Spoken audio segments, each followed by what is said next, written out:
Hello friends, welcome back to C4 Cookbook. Today I am coming with a delicious dinner recipe with leftover rotis. I am going to turn these leftover rotis into a delicious and quick dinner that your kids will absolutely love. So if you have some leftover rotis from lunch, don't throw them away. Let's give them a tasty makeover and turn them into a fun and delicious dinner. So without wasting any time, let's quickly get into the video.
And that's it, our delicious leftover roti dinner is ready.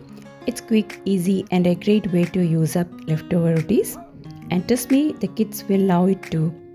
Give this recipe a try and let me know how you liked it.